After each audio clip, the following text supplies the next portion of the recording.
আসসালামু আলাইকুম। জিলহজ মাসের প্রথম ১০ দিনের ইবাদতের আজকের দ্বিতীয় পর্ব আপনাদের সাথে আলোচনা করব। কী কী ইবাদত আপনারা এই ১০ দিন করতে পারেন।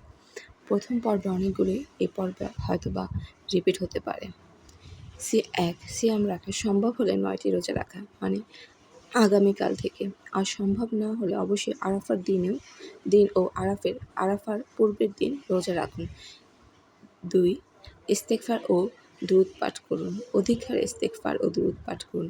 আস্তাগফিরুল্লাহ, আস্তাগফিরুল্লাহ, আতুবু ইলাইহি। সম্ভব হলে একটি নির্দিষ্ট পরিমাণে দুরূদে ইব্রাহিম রোজ পড়ুন এবং ছোট ছোট দুরূদগুলি পড়ুন। যেকোনো একটি ছোট দুরূদ পড়ুন। কুরআন তিলাওয়াত ও নফল নামাজ আদায় করা। কুরআন তিলাওয়াত করুন ও কিয়ামুল লাইল ও তাহাজ্জুদ আদায় করুন।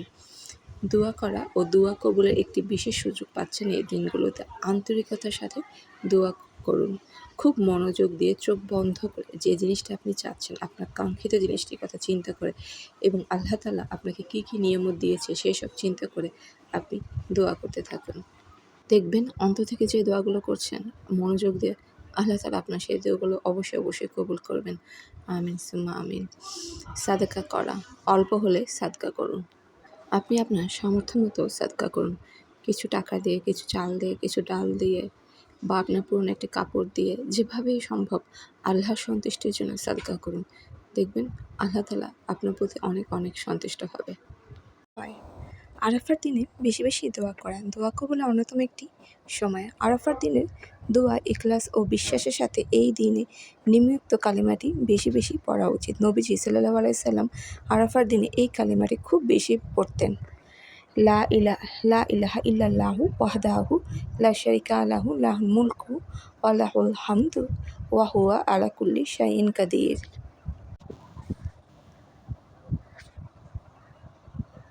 বিভিন্ন সময় বিভিন্ন নবীরা বিভিন্ন রকমের দোয়া করেছেন তাদের প্রয়োজনের ক্ষেত্রে। এই যে লা ইলাহা ইল্লাল্লাহু ওয়াহদাহু লা শারিকা লাহু লাহুল মুলকু ওয়া লাহুল হামদু ওয়া হুয়া আলা কুল্লি শাইইন কাদির, এই দোয়াটি আমাদের প্রিয় নবীজি হযরত মুহাম্মদ সাল্লাল্লাহু আলাইহি সাল্লামের।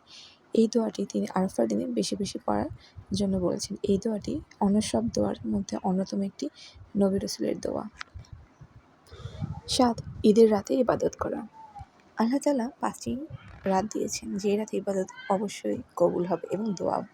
সেই ৫টি রাতের মধ্যে এই ২ ঈদের রাত অন্তর্ভুক্ত। তাই আমাদের উচিত বেশি ঈদের রাতে ইবাদত করা ও দোয়া করা আর কুরবানি করা। আপনার সামর্থ্য থাকলে অবশ্যই আপনি কুরবানি করবেন। ৯. ঈদ ও আইয়ামের তাশরিকে সিয়াম পালন না করা, মানে ঈদের দিনে সিয়াম পালন, রোজা না রাখা, সকল প্রকার হারাম কাজ থেকে নিজেকে দূরে রাখা। এই দিনের উসিলায় আপনিও পারেন আল্লাহর সন্তুষ্টি অর্জন করতে। ইনশাআল্লাহ আমরা বেশি ইবাদত করব এবং দোয়া করব এবং আল্লাহর কাছে এই ইবাদত করার জন্য, আল্লাহর কাছে বেশি ইবাদত করার জন্য দোয়া করবেন, যাতে আল্লাহ তাআলা আপনাকে বেশি ইবাদত করার তৌফিক দেন। আল্লাহ যদি তৌফিক না দেয় আমরা শত চেষ্টা করে ইবাদত করতে পারবো না। আল্লাহ হাফিজ। সবাই ভালো থাকবেন।